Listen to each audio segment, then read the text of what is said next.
요 내용을 좀 보겠습니다. 요거 하고 이제 효과를 좀 보고요. 이제 뒤로 넘어가겠습니다.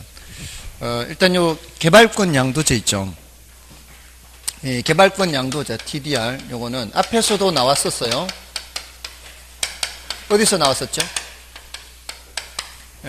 공간성에서 나왔어요. 공중공간을 활용하는 방안으로서 이 사적 공중권 활용 방안에 나왔어요. 사적 공중권이 있고 공적 공중권이 있죠. 개인의 권리가 미치는 영역과 미치지 않는 영역. 요거는 이제 개인의 권리가 미치는 영역으로 얘기했죠. 요거는 우리나라에서 시행하고 있는데 요거는 시행하고 있지 않는다 그랬죠. 이 만약에 시행을 하게 된다면 그거는 이제 사적 공중권 영역에 속한다 이 말입니다. 개발이 제한된 지역 내 토지 소유자에게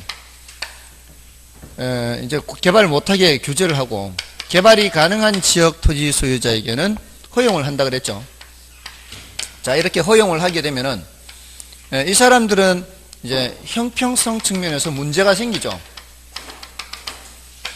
자, 그래서 이제 어떻게 하는가 하면은 이제 이걸 하기 전에 왜 문제가 되는가 하면은 헌법 23조 3항에요. 국민의 재산권을 공공필요에 의해서 국민의 재산권을 수용, 사용, 제한하는 경우에는 법률에 의하여야 하며 정당한 보상을 하여야 한다 이렇게 되어 있어요. 헌법 23조 3항에 믿거나 말거나 공공필요에 의해 국민의 재산권, 공공필요가 있어야 돼요. 공공필요. 그럼 공공필요하지 않은데 국민의 재산권을 수용, 사용, 제한하면 위헌이에요. 그러니까 공공필요에 의해서 국민의 재산권을 수용, 강제 수용이고요. 사용, 강제 사용이에요. 그리고 제한하는 경우 세 가지예요. 국민의 재산권을 침해하는 경우 국가가 세 가지인데 이거는 이제 법률에 의해야 돼요. 반드시 국회에서 만든 법률에 의해서 해야 되고 정당한 보상을 해야 돼요. 자, 그런데 지금 강제 수용과 강제 사용의 경우에는 국회에서 법률을 만들 때 다 보상 규정을 두고 있어요. 근데 제한하는 경우는 보상 규정이 없어요. 지금 현재 전국적으로 개발 제한 구역, 상수원 보호구역, 군사시설 보호구역, 문화재 보호구역, 고도 제한지구 전부 다 보상 규정이 없어요. 그게 이제 현실적으로 문제가 되는 거죠. 예. 이 제한을 하기에는 해놓고는 보상 규정은 없다는 거죠. 예. 그래서 이 제한된 지역 토지 소유자들이 당연히 헌법소원도 냈죠. 이거 위헌이다. 뭐가 위헌이냐? 보상 규정이 없어서 위헌이다. 왜 없는데 하니까 국회가 법을 안 만들었네. 그래서 위헌이다. 이거를 입법 부작위라고 그래요. 부작위. 하지 않은 거. 하지 않은 게 위헌이라는 거죠. 법을 만들어야 되는데 안 만든 게 위헌이다. 근데 그거 누가 하는데? 국회에서 하는데. 국회에서 하라 그래야지. 헌법재판소는 관할이 아니잖아요. 헌법재판소가 어떻게 할 수가 없는 거야. 예, 물론 헌법재판소가 이제 경우에 따라 위헌인 경우에는 언제부터 위헌이다 이렇게 때릴 수는 있어요. 근데 부작위에 대해서 위헌이다라고 할 수는 없다는 거죠. 하지 않는 거에 대해서. 예, 그래서 그러면서 또 그런 것도 이제 따집니다. 이게 어느 정도까지는 이게 제한하는 것을 받아들여야만 된다. 왜 우리 상린관계에서도 수인 한도라는 게 있잖아요. 옆에서 어느 정도 소음은 참아야 되고 어느 정도 먼지 날리는 건 참아야 되는데 그걸 벗어나면 못 참는 거잖아요. 그러니까 어느 정도는 참아야 된다는 거죠. 국가가 제한해도. 근데 문제는 그게 참는 게 한도가 있다는 거죠. 개발 제한 구역에 대를 갖고 있는데 대지 건물 지으려고. 근데 못 짓게 하는 건 이거는 원래 용도대로 사용 못 하는 거잖아요. 이런 경우는 이제 사실상 굉장히 침해가 큰 거거든요. 그래서 그런 사람들한테 현실적으로 문제가 생기는 거예요. 그렇다고 해서 모든 그런 제한되는 경우에 보상 규정을 다 둬버리면 국가 재정이 감당도 안 되고요. 할 수가 없는 거예요. 현실적인 문제가 있다는 거죠. 현실적인 문제. 그래서 위헌은 아니다라고 했단 말이에요. 위헌은 아니다라고 해서 그 사람들이 현실적으로 침해받는 상황이 종료되는 게 아니잖아요. 지금도 지금 침해받고 있다 이 말이에요. 그래서 나온 대책으로 나온 게 이 사람들한테도 개발권이라는 걸 주자는 거죠. 소유권과는 별도로 소유권은 그대로 갖고 있으면서 개발할 수 있는 권리를 주자는 거예요. 대신 여기다 개발하지는 못한다는 거죠. 옆에다가 이 개발권을 팔아서 그 대가를 받을 때 보상받는 효과를 얻겠다는 거예요. 뭐만 파는 거예요? 개발권만 파는 거예요. 그러니까 개발권을 양도한다라고 하는 거죠. 됐나요? 그러면은 이제 보상받는 효과가 있다. 이렇게 되는 건데, 요 제도의 장점이 뭐겠어요? 요 사람들이 뭘 받는 효과가 있어요? 보상받는 효과가 있죠. 그러니까 공익과 사익이 조화롭게 되는 거예요. 형평성이 개선되는 거죠. 형평성. 공사익 조화가 된다. 공사익 조화. 자, 다음에 두 번째. 정부 재정 지출 발생해야 하네요. 정부 재정 지출이 발생하지 않죠. 이쪽에서 발생한 우발 이익으로 이쪽에서 발생한 우발 손실을 보상한다. 이렇게 얘기해요. 어쩌다가 하다 보니까 발생한 이익이고 어쩌다 하다 보니까 발생한 손실이에요. 이렇게 정부 재정 지출이 없어요. 재정 지출이 없어요. 다음에 세 번째. 자, 이 개발권을 살지 팔지를 정부가 간섭을 할까요? 야, 이거 팔아라 말아라. 간섭을 안 해요. 이건 시장을 통해서 하는 방법이에요. 정부가 개입하는 경우에 많은 경우에 부작용이 나타나면 효율성이 떨어지거나 이렇게 돼요. 정부는 어떤 경우에만 개입해야 되는가 하면은 시장 실패가 나타나는 경우에만 이렇게 개입하는데, 그런 경우에조차도 반드시 정부가 개입해야 되는 게 아니라 앞에서 코주 정리라는 거 있잖아요. 코주 정리, 이 재산권 부여에서 그게 거래되도록 하는 것처럼 그와 유사한 방법이에요. 그게 굉장히 더 효율적이라는 말이죠. 시장을 통해서 해결하는 방법이에요. 그거하고 비슷하죠. 재산권이 거래되는 거하고 앞에 부의외부 효과에서 시장을 통해서 해결하는 방법이에요. 근데 단점도 있다는 거죠. 문제는 그러니까 어떤 정책이 정말 아이디어가 좋아서 이거 이런 거 진작에 하지 그러면 그렇잖아요. 엄청 아이디어 좋잖아요. 근데 이제 단점도 있다는 거죠. 이제 어떤 단점이 있는가 하면은, 자, 이게 형평성을 높이려는 정책이잖아요.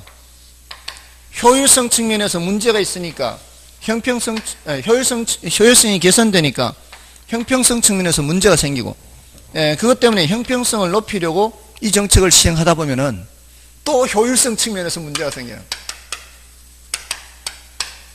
효율성 측면에서 문제가 생겨요. 이게 효율성, 형평성이 늘 이래요. 어떤 효율성이냐? 이쪽에 있는 개발 용량, 개발 가능한 용량이 자꾸 이쪽으로 올라오도록 허용을 해야 되는 거 아닌가요? 그럼 어떻게 돼서 이쪽 지역은? 이쪽 지역은 과밀 지역이에요. 과밀. 과자가 들어가는 거는 안 좋은 거예요. 과대, 과밀, 과소. 그죠? 과밀 지역이 되면 이제 기반 시설이 이쪽은 한계가 있을 거 아니에요. 계속 이쪽으로 오면은 과밀 지역이 되는 거죠. 적정 용량을 넘어서야 되니까. 맞나요? 이런 문제가 있어요. 과밀 지역이 되니까. 두 번째. 자, 지금 이게 우리나라가 시행을 한다면, 현실적으로 이제 이거 등기부 떼면은 어디에서 개발권을 얼마만큼 사왔다 표시가 돼야 돼요. 그렇잖아요. 표시가 돼야 되죠. 그럼 이 땅 등기부 뗐으면 요 촌 전체 개발권이 얼마 있는데 그 중에 얼마만큼이 어디로 팔려 나갔다. 이게 표시가 돼야 될 거 아니에요. 맞죠? 자, 이러려면은 이 등기부나 토지대장에 입체적으로 이 기록을 할 수 있어야 돼요. 몇 층까지는 뭐 이렇게 지금 개발을 어디서는 사왔다. 저기는 몇 개 층 개발권을 어디로 팔았다. 표시를 해야 될 거 아니에요. 근데 우리나라 지금 지적제도는 그런 지적제도가 아니라 수평 지적제도라고요. 우리나라는 현실적으로 수평 지적인데 이게 뭐로 바뀌어야 돼요? 입체로 바뀌어요. 입체로. 이게 쉽지 않다 이 말이에요. 지적제도를 싹 바꿔야 된다고. 우리나라 지적제도 자체를. 다음에 이론적으로 어떤 문제가 생기는가 하면, 자, 지금 이 공간을 더 만들기 위해서 개발권을 사오는 거 아니에요?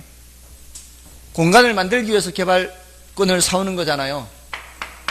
근데 공간을 만들 때 꼭 위로만 만들어야 돼요? 옆으로는 못 만드나요? 옆으로도 공간 만들 수 있잖아요. 그렇잖아요. 꼭 위로 올려야 되는 거 아니잖아요. 근데 만약에 땅값이 싸면 굳이 이거 위로 올릴 필요가 없이 땅 사서 옆에 공간 만들면 되지. 이런 거는 어떤 경우에 위로 올려요? 땅값이 비쌀 때 올리는 거죠. 근데 여기 땅값이 안 비싸. 안 비싸면 이 사람들이 이거 사오겠어요? 안 사오겠어요? 아무 의미가 없어요. 개발권을 줘놨는데 사람들이 안 사와. 그러면 어떻게 해야 돼, 정부가? 여기를 땅값을 자꾸 올려야지. 땅값을 올려야지, 자꾸. 그래야 개발권 사올 거 아니에요. 이런 부작용이 됩니다. 집가 상승을 조장해야 돼, 집가 상승. 집가 상승을 조장해야 돼, 부추겨야 돼, 정부가. 좀 문제가 있는 거 아니에요? 이런 이제 현실적인 단점도 있어요, 사실은. 아이디어가 참 좋은 아이디어인데, 이런 현실적인 문제도 있는 게, 개발권 양도제라는 거예요. 됐나요? 자, 이렇게 기억하시고요. 자, 이제 효과를 보시면은, 자, 이 개발권 양도제는, 그 뒤에 있는 걸 미리 말씀을 드린 거예요. 자, 효과는 이제 단기 효과와 장기 효과 이렇게 나누는데,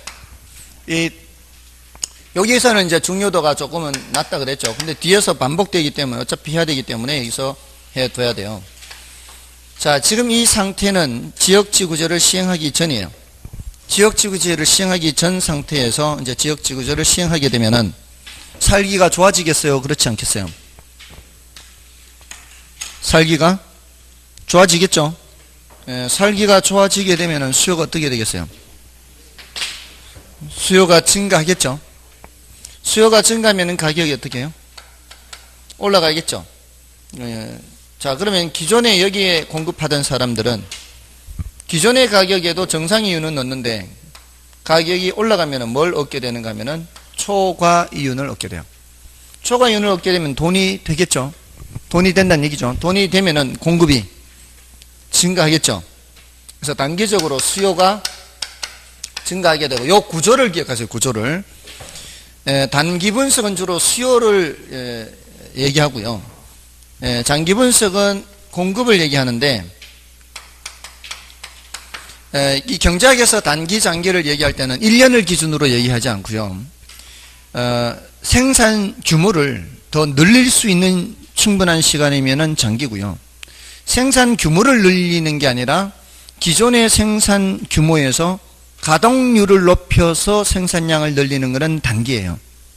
그러니까 장사가 잘 된다 그러면 일단은 어떻게 하는가 하면 사람들이 가동률을 높여요. 야근시키고 11시 문 닫던 거 밤새 일하고 이런 식으로 기존의 설비를 가동률을 높인다고요. 근데 사람들이 자꾸 많아지고 더 손님이 많아지면 어떻게 해요? 사업장을 더 확대해 가지고 더 설비 시설하고 또 규모를 자체를 늘리는 거죠. 자, 규모 자체를 늘린다는 거는 저런 장사가 잘 되는가 보다 하고 다른 사람도 들어올 수 있는 그 시간이 장기예요.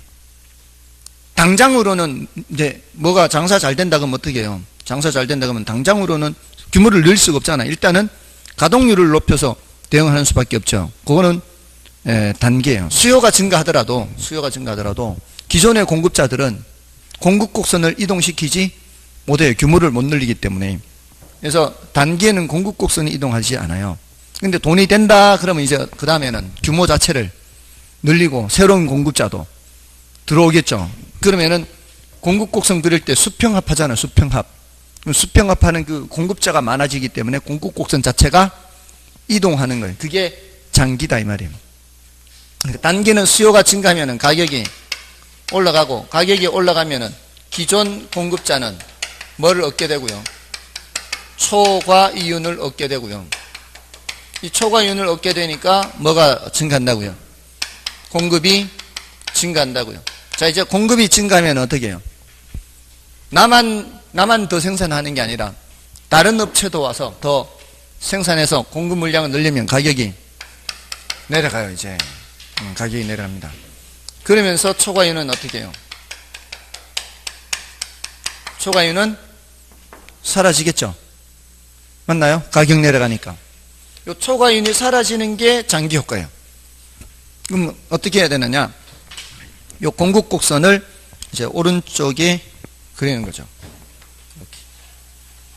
이렇게.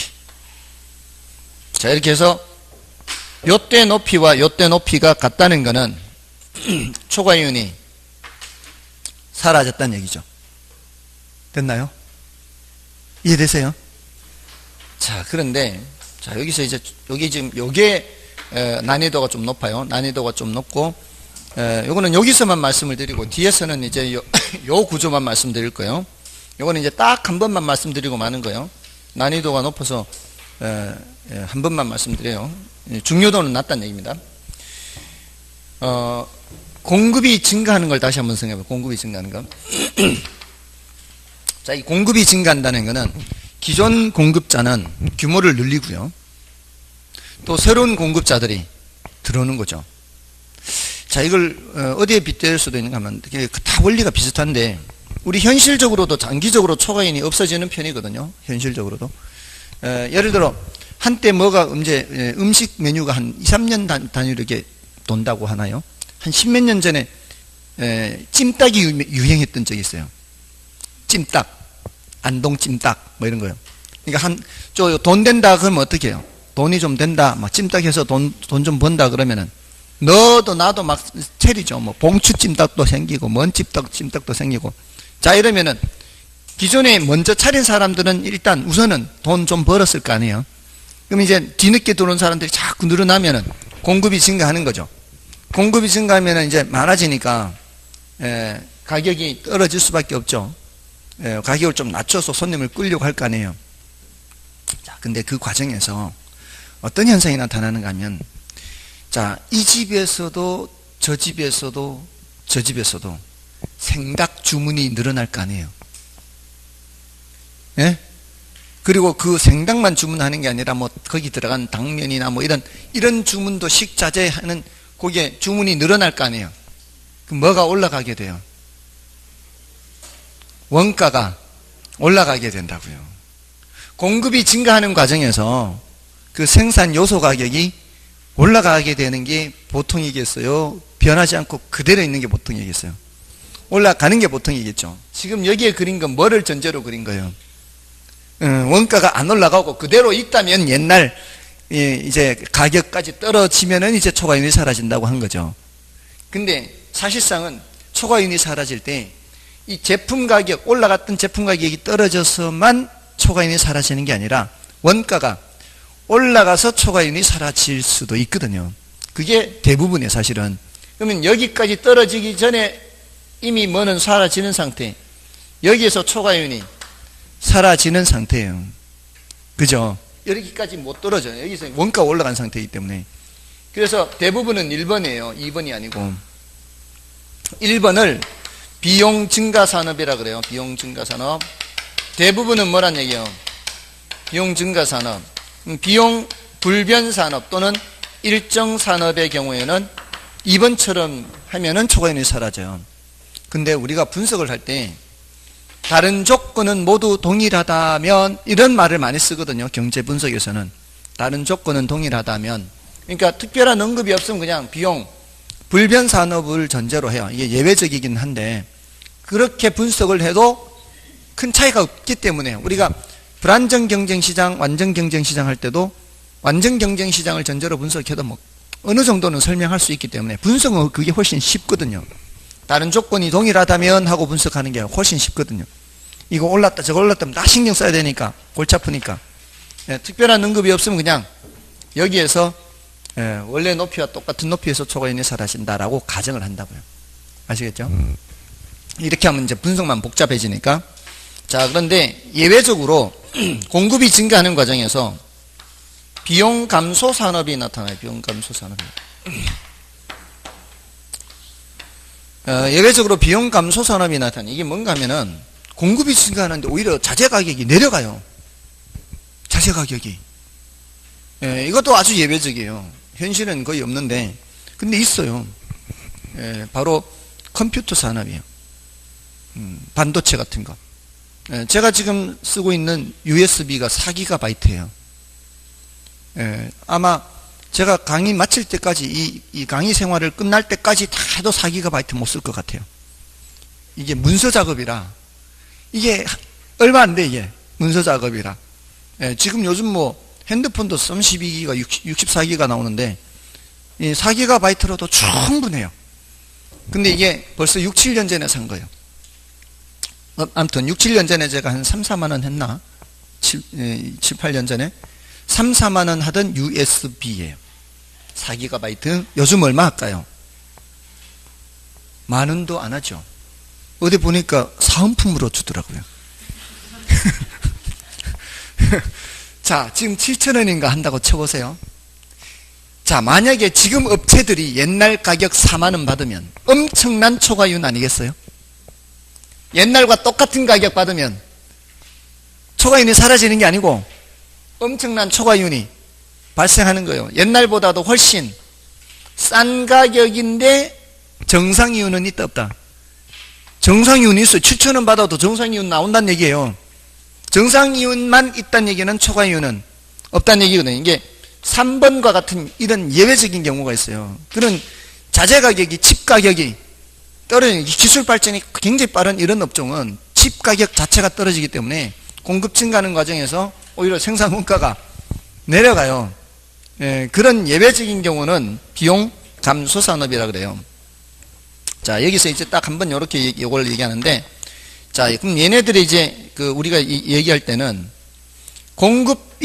수요가 증가하고 공급이 증가하잖아요.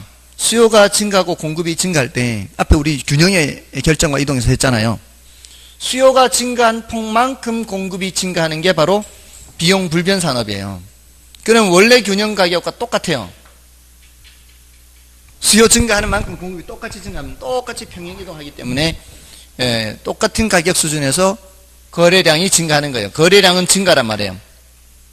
근데 단기적으로 올라갔던 가격이 내려는 가죠. 내려는 다 이제 올라갔던 가격이 내려가서 뭐는 다 사라지는 거예요. 초과이윤은 사라지는데 초과이윤이 사라지는 높이가 다른 거예요. 높이가 다 증가는 증가인데 비용 증가 산업은 원래 가격보다는 어때요? 원래 가격보다는 높죠. 비용 일정 산업, 불변 산업은 원래 가격과 똑같죠. 비용 감소 산업은 원래 가격보다 내려가죠. 이건 공급이 많이 증가했다는 얘기예요. 됐나요? 자, 그래서 공통점은 다 거래량은 어떻다? 거래량은 다 증가다. 증가. 거래량은 다 수요 증가, 공급 증가니까 거래량은 다 증가인데 수요 증가보다 공급 증가가 작은 이런 경우에는 비용 증가 산업이에요. 비용 증가 산업은 최초 균형 가격보다 높은 상태에서 비용 일정 산업은 여기, 비용 감소 산업은 여기에서 초과이윤이 사라진다는 거죠. 됐나요? 자, 그렇게 예외적이다 이렇게 보시고요. 자, 이 정도 한 번만 말씀드립니다. 그 다음에 180쪽이 이제 지역지구제의 문제점에서는 그 동그라미 1번과 2번은 형평성 문제를 말해요. 동그라미 1번과 2번은. 자, 1번은 지역 간 형평성 문제 얘기하면서 2번이 사전적 독점의 문제거든요. 그래서 그 괄호 속에 있죠. 타이틀 옆에 괄호 속에 형평성 문제와 사전적 독점의 문제는 같은 얘기예요. 같은 얘기. 둘 다 형평성 문제예요. 그래서 이번에 부동산에 있어서 문제가 되는 것은 사후적 독점이 아니라 사전적 독점이다. 사후적 독점의 경우는 사전적 독점의 경우와는 달리 특정 위치를 독점함으로써 생기는 초과이윤의 문제가 발생하지 않는다. 왜 그러겠어요? 어떤 지역을 개발한다라고 했을 때 이미 그 지역에 토지를 갖고 있는 사람한테 초과이윤의 문제가 생기는 거지, 나중에 들어오는 사람은 이미 땅값이 올라간 뒤에 들어오기 때문에 사후적 독점자에게 그런 형평성 문제가 생기는 것은 아닙니다. 그 다음에 그 3번, 4번, 5번은 모두 다 경직성 문제에 해당하는 거죠. 3번, 4번, 5번은 모두 경직성 문제입니다. 그 다음에 이제 지역지구제 문제점에 대한 대책에서 개발권 양도제, 요거 이제 했죠. 장점, 단점 이렇게 해서 체크를 하시면 되고요. 필기를 했으니까 여러분이 봐주시면 되고요. 다음에 이제 넘어가셔서 경직성 문제에 대한 대책도 있죠. 182쪽에 계획 단위 개발해서 경직성 문제에 대한 대책이 있고요. 보상지역제, 보상지역제가 이거죠. 용적률 인센티브 제도를 보상지역제 그래요. 보상지역제. 보상을 해주겠다는 얘기죠. 뭔가를 제공을 하면은 보상을 해주겠다. 그런 것들은 경직성 문제에 대한 대책입니다. 자, 이제 넘어가셔서 182쪽에 토지 공개념 및 개발이익 관시제도. 자, 요거는 10분의 1에 해당하는 거예요. 그래서 나중에 한번 말씀을 드릴 기회가 있으니까 지금 뭐 넘어가십시오. 그래서 뭐 뭐 직장 생활 하신다거나 뭐 이런 분들은 굳이 뭐 이런 것까지 일단 신경 쓰지 마시고요. 중요한 것들 위주로 이렇게 정리를 하십시오. 다음에 이제 주택정책 하면 이제 임대료 규제 보시면 돼요. 자, 임대료 규제는 굉장히 중요합니다. 임대료 규제는 거의 해마다 출제되는 거예요. 거의 해마다. 자, 임대료 규제는 이제 시장 임대료가 너무 높기 때문에 규제하는 거죠. 임대료 규제. 이거 직접 개입일까요? 간접 개입일까요? 이건 직접 개입입니다. 이쪽으로 개입하든 직접 개입이에요. 시장에 개입하는 것은. 여기 이제 가격 통제로 직접 개입이죠. 자, 지금 현재 시장 임대료가 50만 원이다. 이게 너무 높다라고 이제 정부가 판단하는 거예요. 자, 우리가 이걸 판단할 때 이제 가격을 얘기할 때는 단위당 가격 하는 거죠. 단위당 가격. 한 평당 이렇게. 그리고 유량으로 측정한다 그랬죠. 우리 수요공급 원칙적으로 유량으로 한다 그랬잖아요. 한 평을 1년간 사용하는데 50만 원이다 이렇게 보세요. 한 평을 1년 사용하는데 50만 원이면 이거는 10평짜리 집에 살면은 10평짜리 집에 살면 500만 원 내야 되는 거죠. 1년에. 그러니까 이 10평 하면은 얼마 되지도 않는 그런 크기인데 서민들이 그런 집에 1년에 500만 원을 내고 살기에는 부담스럽다라고 정부가 판단하는 거죠. 그러면은 임대료 규제를 어디에다 해야 될까요? 시장 가격보다는 낮게 규제해야 되겠죠. 낮게. 시장 임대료보다 낮게. 낮게 규제. 자, 이렇게 예를 들어 40 이렇게 규제하는 거죠. 이 소리는 이제 40보다 높게 받지 마라 이 소리죠. 자, 이렇게 했을 때 이제 효과를 얘기해야 돼요. 자, 조금 전에도 지역지구제 했을 때 효과 얘기했죠. 그러니까 정책을 얘기할 때는 늘 이제 앞으로 뭐가 나타난다고 보면 돼요? 효과가 나타난다고 보면 돼요. 이게 다 시장에 개입하는 것이기 때문에 직접 개입이든 간접 개입이든 어떤 형태로든 개입을 하게 되면은 그거는 수요 공급에 영향을 미칠 수밖에 없잖아요. 그러니까 수요 공급 얘기를 할 수밖에 없어요. 그래서 제가 수요 공급 시장론 다음에 바로 정책론으로 넘어오는 거예요. 계속 수요 공급을 얘기해야 되니까. 그래서 입지론, 지대론, 뭐 도시공간군 이런 거 안 하고 넘어온 거예요. 자, 그럼 여기 이제 수요가 어떻게 될까 이 말이에요.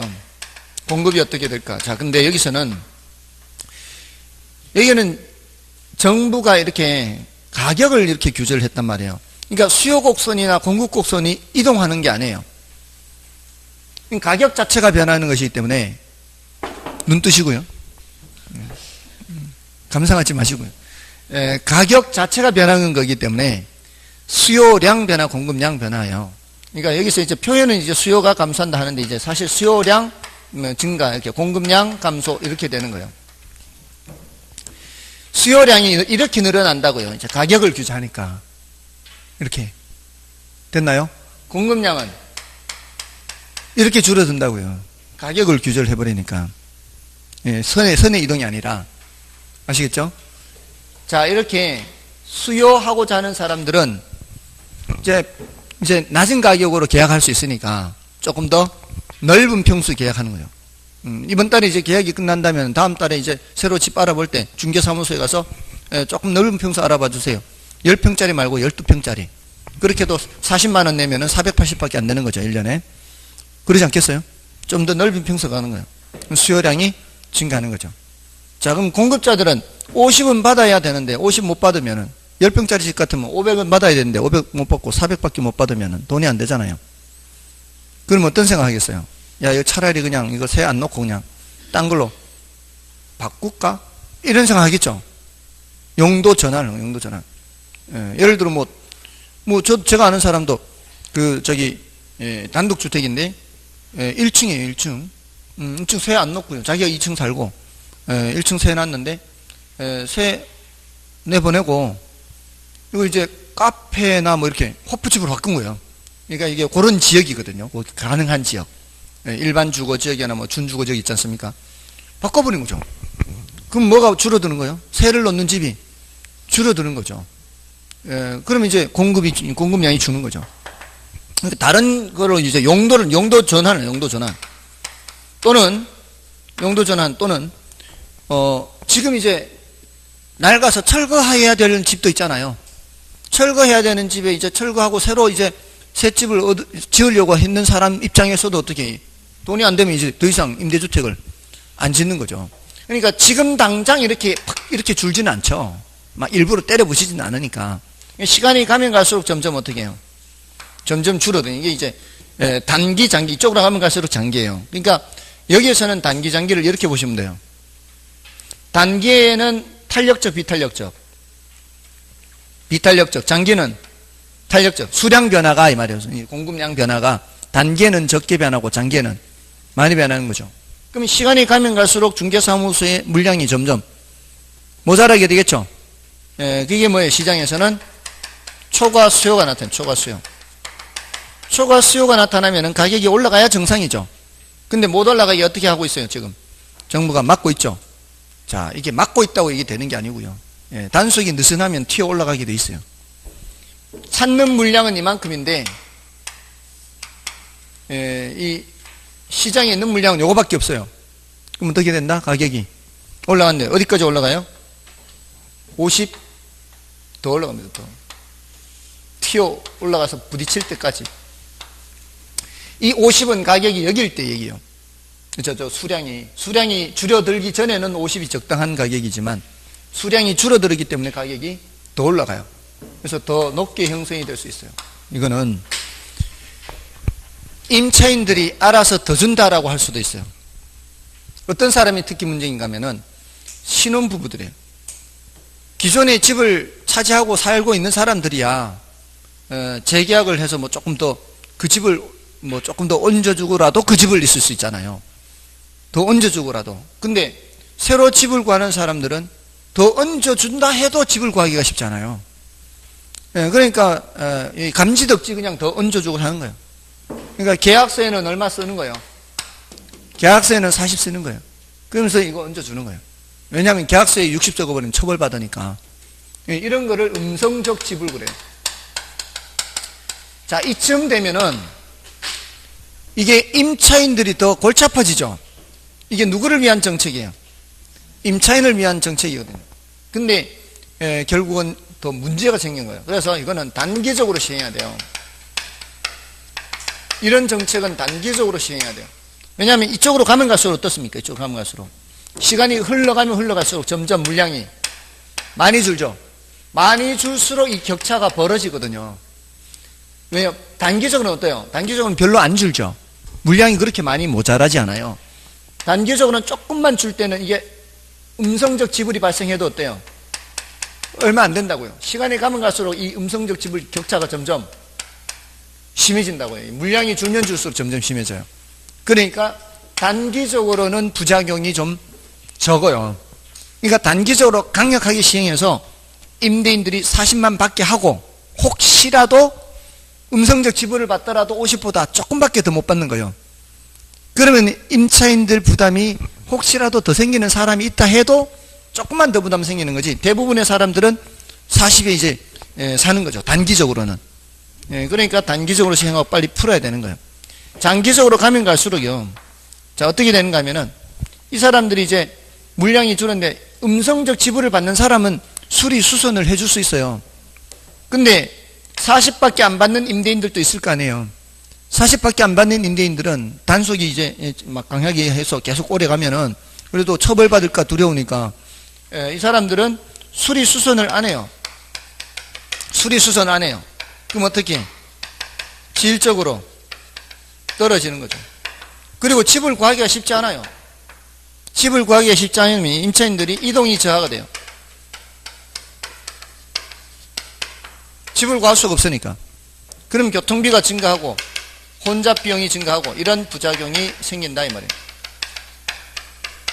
그래서 이런 것들은 단기적으로 시행하라는 거고요. 여기 이제 이런 음성적 지불이 수수되는 시장을 암시장 이렇게 암시장. 그리고 이중 가격이 형성된다 이런 얘기를 하는 겁니다. 자, 이런 정책이 바로 임대료 규제고요. 그 내용은 이제 제가 지금 설명은 다 드려서 여러분들이 확인만 하시면 돼요. 그래서 그 내용은 여러분이 확인하시고요. 요거하고 이제 똑같은 의미의 정책이 바로 분양가 규제예요. 요것도 직접 개입이에요. 요거는 어떤 시장? 요건 분양시장, 요거는 임대시장. 이렇게 이제 직접 개입하는 겁니다.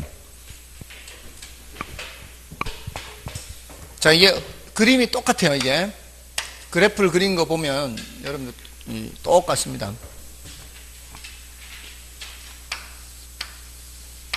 근데 이제 해석만 다른 거예요. 해석만. 그래프는 똑같고요. 이건 무슨 시장이고, 분양시장, 요거는 임대시장. 이렇게. 자, 분양시장에서 분양가가 너무 비싸다라고 보는 거죠. 자, 여기 이제 평당 1,000만 원이 너무 비싸요. 서민들이 집을 사기에는 너무 비싸다.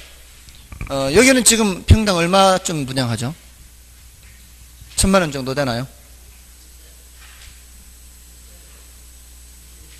이제 됐어요. 이제 평당 1,000만 원 됐습니까?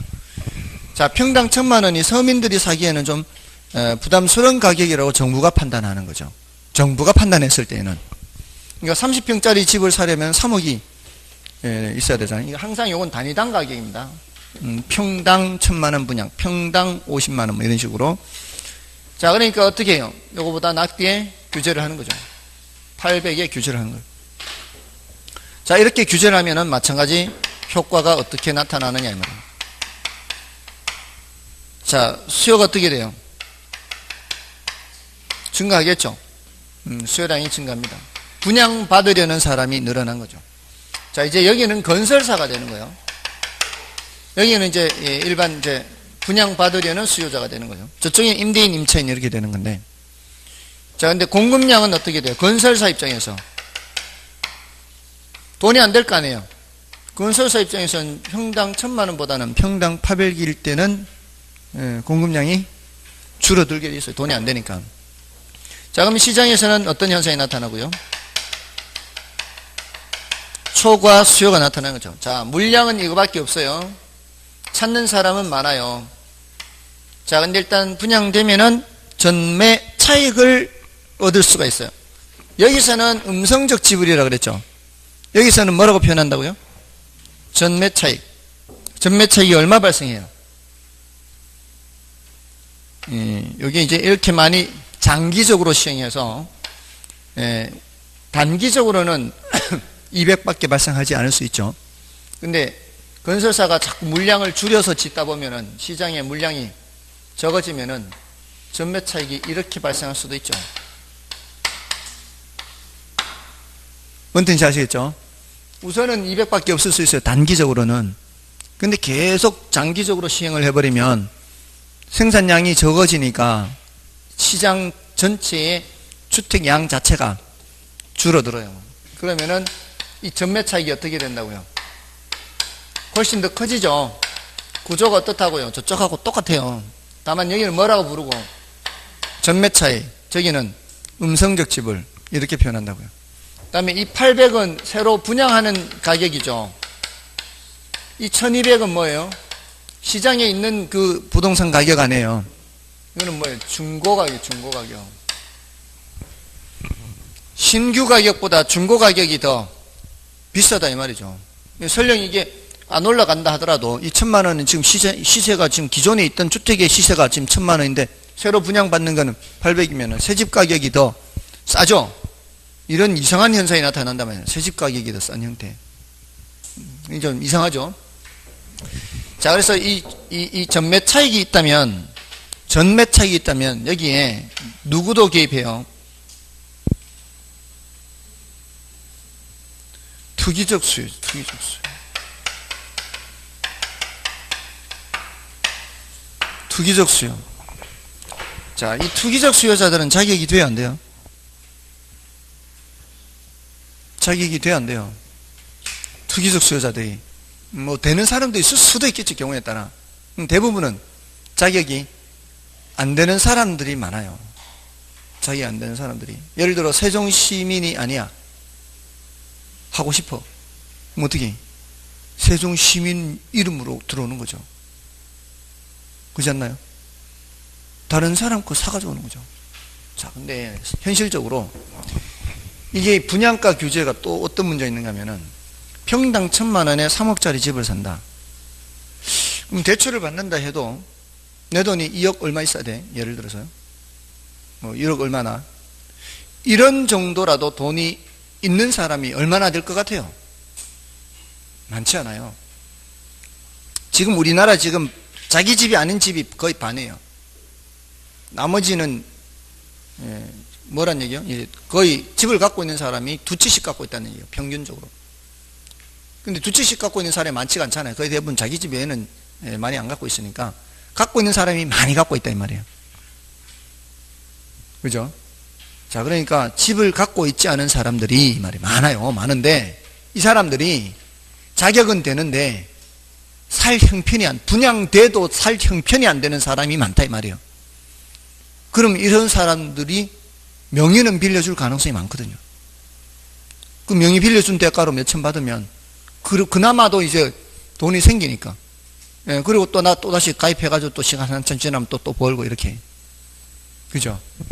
저는 자격을 언제 한번 써먹을까 했는데 지금까지 한 번도 써먹은 적이 없어요. 자격 팔기라도 할 걸.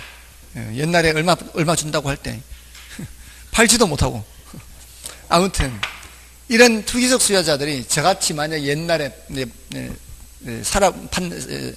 팔라고 했을 때 IMF 끝나고 직후에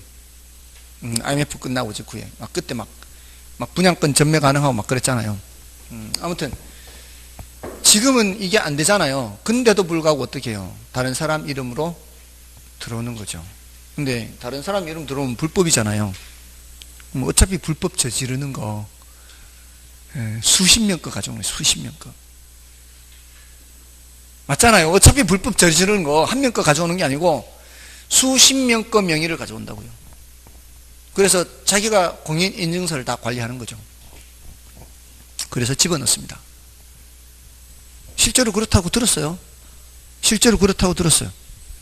자, 그러면은 저같이 집 없는 사람이 신청할 때는, 정말로 필요한 사람이 신청할 때는 자기 것만 넣어요? 다른 사람 거 사서 넣어요? 자기 것만 넣어요. 자기 것만 넣는데, 정말 집이 필요해서 실수요자는 자기 것만 넣는데, 투기적 수요자들은 수십 명 거 빌려서 넣는다고요. 누가 당첨되겠어요? 이 사람들이 당첨, 이 사람들이. 그러면 정말 필요한 사람은 당첨이 안 돼요. 자, 근데 정 집이 필요하면 어떻게 해야 돼요? 웃돈 주고, 피 주고 사야죠. 누구한테 가서? 이런 사람들한테 가서. 이게 무슨 경우에 이게? 그죠? 이런 사람들은 돈이 있는 사람들이죠, 대체로. 그러니까 빈익빈, 부익부 현상이 나타나는 거예요. 이거는 문제가 있는 거죠, 사실은. 이쯤 되면 이게 문제가 있는 거잖아요. 사회가 이 부의 분배가 너무 불공정하게 이 분배가 되는 거예요. 이런 게 다 부정이고 부패고 그런 것들이죠. 그러니까 이런 문제가 생기기 전에 빨리 해소를 해야 돼요. 이 장기적으로 가면 갈수록 어떻게 해요? 이게 장기적으로 가면 갈수록 이 부작용이 커진다 이 말이에요. 그래서 이게 문제가 점점 더 커지는 거죠. 그러니까 이것도 뭐예요? 단기적으로 시행해, 단기적으로 시행. 그러니까 여기 너무 오랫동안 한 거예요, 여기가 지금. 세종시가 너무 오래 한 거예요. 그러니까 그 전에 빨리 차단을 했어야 되는 거예요. 그러니까 너무 오래 가니까 이제 결국 투기 지역으로 이제 뒤늦게 이제 지정이 된 거죠.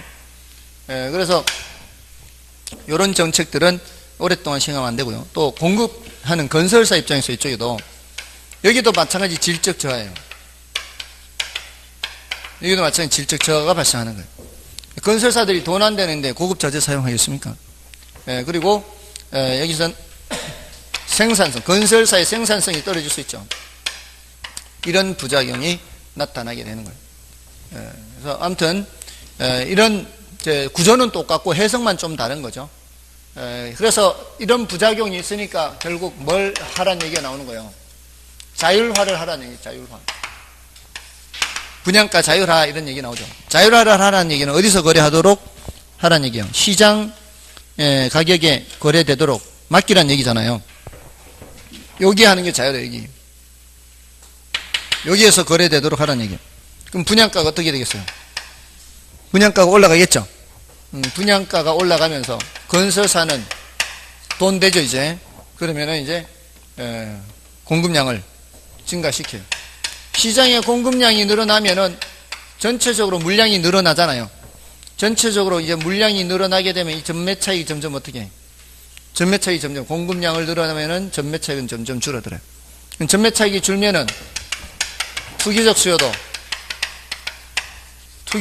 줄겠죠. 그럼 빈익빈 부익부 현상도 없어지겠죠. 괜찮다 이 말이죠. 그럼 왜 처음부터 분양가를 자율화하지 않느냐? 이 취지가 뭐였어요? 원래 이 취지는 이 1,000만 원이 너무 비싸기 때문에 저소득층들이 사기에는, 그래서 규제한 거잖아요. 저소득층이 그 비교적 적은 값으로도 저렴하게 집을 장만할 수 있는 기회를 주겠다는 거잖아요. 그러니까 좋다. 그 취지는 좋은데 단기적으로만 하라는 얘기예요. 장기적으로 하면은 이런 현상이 나타나게 되면은 이 사람들이 당첨될 확률이 낮다 이 말이죠. 그죠? 자, 근데 이렇게 다시 자율화를 하면은 저소득층들이 집을 구하기가 어렵죠. 800만 원으로 해도 당첨돼도 이 돈 마련하기가 쉽지 않은 게 저소득층인데 1,000만 원 하면은 더 집을 마련하기가 어렵다는 거죠. 결국 뭔 소리예요? 저소득층은 이렇게 하나 저렇게 하나 집 못 구하기는 마찬가지라는 얘기예요. 어쩔 수 없어요. 사실 가난은 나라님도 못 막는다 그러잖아요. 그러면 결국은 이런 것들은 하더라도 단기적으로 시행하고 이렇게 자율화를 할 때는, 이 말이에요. 자율화를 할 때는 중고소득층을 위해서는 자율화를 하고 저소득층을 위해서는 임대료를 보조하거나 또는 공공임대주택 공급 이런 걸 하라는 얘기예요. 그래서 이런 얘기도 하는 거예요. 정책론에서 이런 것도 다루잖아요. 임대료 보조, 공공임대주택. 이 저소득층을 위해서는 이런 게 필요하다 이 말이에요. 그러니까 자연스럽게 이제 임대료 보조라든가 이런 게 넘어가는 거죠. 됐나요? 자, 그래서 지금 방금 분양가 규제 있는데 187쪽에 있는 내용하고요. 188쪽에 넘어가면서 분양가 자율화 얘기를 하고 있습니다. 그 다음에 그 189쪽까지 지금 말씀을 드린 겁니다. 여러분 이제 내용은 여러분들이 확인하셔도 돼요. 웬만큼 이제 이런 정도 다 말씀을 드렸으니까. 좀 쉬고 이제 임대료 보조, 주택 보조와 그 뒤에 내용을 좀 하겠습니다.